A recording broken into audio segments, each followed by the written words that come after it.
항상 대한민국에 정확하고 빠른 소식을 알리기 위한 시스코크입니다. 구독과 좋아요는 영상 제작에 큰 힘이 됩니다. 유럽의 분위기가 점점 더 달아오르고 있습니다. 러시아가 우크라이나를 침공한 지 만 3년으로 접어들면서 전 유럽이 나비 효과로 공포에 떨고 있는데요. 유럽에선 마지막 자존심까지 다 내려놓고 한국이라는 나라에 손을 내밀고 있습니다. 지난 2월 수만 명의 병사를 동원해 마침내 러시아가 도네츠크주 아우디오카를 점령하는데 성공한 뒤 파죽지세로 영토를 점령하고 있습니다. 아우디오카를 10년 만에 다시 러시아에 빼앗겼으니 우크라이나의 전략적 타격이 이만저만이 아닌데요. 우크라이나의 아우디오카 북서 오레체틴의 방면에서 러시아군은 2일 만에 4km를 진격했고 결국 러시아군은 오레체티네를 완전 점령했습니다. 오레체티네가 빠른 속도로 함락당한 이유는 우크라이나군의 병력 부족이 요인으로 보이는데요. 게다가 고질병이나 다름없는 포탄 부족은 끝끝내 우크라이나의 발목을 잡고 말았습니다.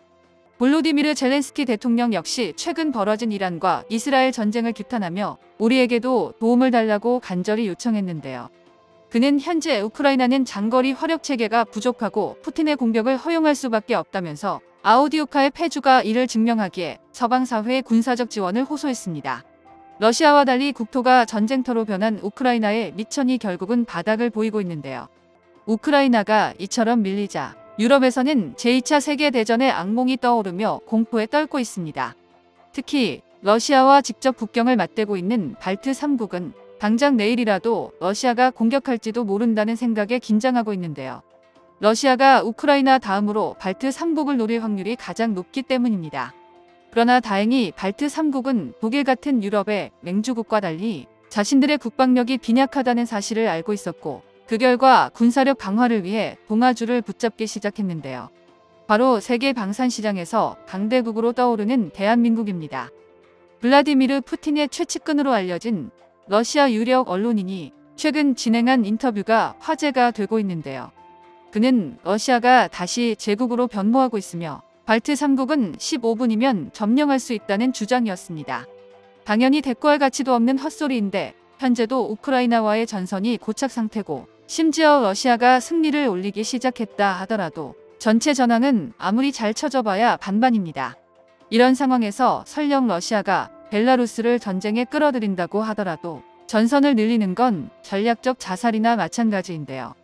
더욱이 발트 3국은 나토 소속 국가라 러시아의 군사적 행동이 있을 경우 나토 원장 3조인 집단 방위가 발동되어 서방 사회 전체와 전쟁을 치러야 합니다. 러시아의 푸틴이 치매가 아니라면 이런 말도 안 되는 행동을 할 리가 없는데요.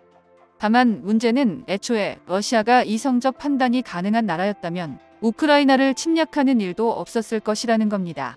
현재 발트 3국은 러시아가 자신들을 침략한다면 발트 3국은 지도에서 지워질 것이라며 나토에게 병력 증강을 매우 강력하게 요구하고 있는데요. 발트 3국의 상황에서는 러시아의 발언을 정신나간 헛소리쯤으로 간과할 수 없기 때문입니다. 그 이유는 바로 발트해 때문인데요.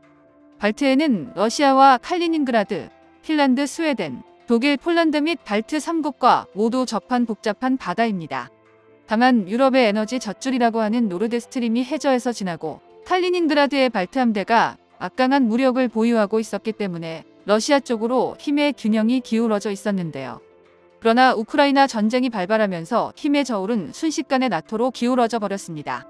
발트해를 지키기 위해 핀란드가 나토에 가입했고 스웨덴 역시 200년 동안 중립국을 지켰으나 결국 나토에 가입하면서 발트해가 나토의 손아귀에 들어왔습니다.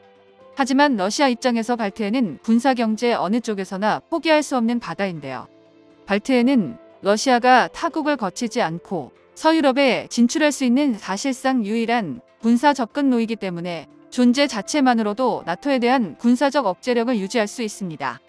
경제적으로 봐도 발트해는 러시아의 몇 없는 부동항으로서 핵심 무역 경로 중 하나인데다 러시아의 주 수입원인 노르드스트림이 지나는 통로인데요.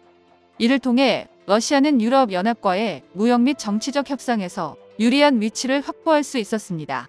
이런 발트해가 나토의 수중에 떨어지게 되었으니 러시아 입장에서는 입에 침이 바짝 마를 정도인데요. 결국 러시아로서는 발트해에 진출할 수 있는 진입로를 넓히는 게 가장 확실한 방법인데 이 중 가장 만만한 게 발트 3국입니다. 발트 3국은 우크라이나와 마찬가지로 무려 70여 년간 소련의 영향력 아래 있었던 데다 군사력까지 빈약한데요. 에스토니아, 라트비아, 리투아니아 세 나라를 모두 합해도 상비군이 5만 명이 안 될 정도입니다. 물론 특정 국가의 군사력 수준을 병력 숫자만으로 진단할 수는 없겠지만 당장 칼리닝그라드만 봐도 최소 9천에서 최대 20만 명의 병력이 주둔하고 있는 것으로 추정됩니다. 그런데 발트 3국은 지리적으로 칼리닝그라드와 벨라루스, 러시아에 포위된 형상인데 영토도 광활하고 벨라루스와 러시아 쪽 진입로만 막으면 그만이었던 우크라이나와 상황이 완전히 다른데요. 그렇기에 발트 3국은 현재 유럽 국가답지 않게 발빠르게 움직이며 직접적인 중무장까지 돌입했습니다. 더 이상 나토만 믿고 있기에는 시간이 부족하다는 걸 다른 누구보다 잘 알고 있기 때문인데요. 우크라이나 전쟁으로 증명이 되었지만 동맹국이 얼마나 많이 있어도 결국 자국의 군사력이 뒷받침되지 않으면 전쟁의 주도권을 잡을 수 없습니다. 그리고 바로 이를 위해 발트 3국은 대한민국에 접촉하고 있습니다. 대표적으로 에스토니아는 국방비를 42%나 증액하는 한편 대한민국에 또다시 K9 자주포를 주목하고 있는데요. 2017년, 2019년 이미 두 차례에 걸쳐 K9 완제품을 도입 운용하면서 대한민국 무기체계에 걸출한 성능을 경험한 덕입니다. 에스토니아는 이미 K9을 도입했을 뿐만 아니라 우크라이나 전쟁 발발 1년 후 K9 자주포 12문을 추가 구매하면서 2026년까지 총 36문의 K9을 보유할 예정입니다. 한편 라트비아는 대한민국의 K21 장갑차에 눈독을 들이고 있습니다. 이미 지난 12월부터 4조 원 규모 1000여 대 라트비아 신규 장갑차 도입 사업에서 대한민국 K21과 오스트리아, 스페인의 아스코드, 튀르키예의 툴파가 3파전을 벌이고 있는데요. K21이 오랜 시간 대한민국에서 운용되며 실전 운용 이력을 쌓은 데 반해 경쟁 기종들은 모두 시제 장비이기 때문에 전문가들은 K21의 승리를 점치고 있습니다. 게다가 대한민국 장갑차답게 40mm 주포를 탑재하고 현군과 천검을 모두 운용할 수 있는 K21의 화력도 한몫하는데요. 라트비아는 전차가 없기 때문에 선택지 중 가장 고화력인 K21에 마음이 기울 수밖에 없습니다. 또한 리투아니아는 총 54대의 전차를 도입할 계획인데 여기에 대한민국의 K2 우표가 참가하여 평가받고 있는데요. 가까운 노르웨이가 독일의 레오파르트 2를 선택했다가 아직도 제대로 된 납품 계획조차 받지 못하고 있기 때문에 전문가들은 궁지에 몰린 리투아니아가 대한민국과 K2 흡표를 선택할 가능성이 높다고 점치고 있습니다. 이웃인 에스토니아와 라트비아보다는 도입 규모가 크다 보니 시간이 좀 더 걸리고 있지만 본격적인 사업 시작 시 K2 흡표가 핵심 후보로 부상하리라 판단됩니다. 이처럼 대한민국 무기체계는 유럽의 위기 속에서 의도치 않은 대박 신화를 써내려가고 있는데요. 대한민국의 방산무기가 유럽의 평화를 지킬 수 있는 방벽이 되길 바랍니다.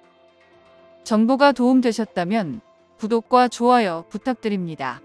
이상 시스코크입니다.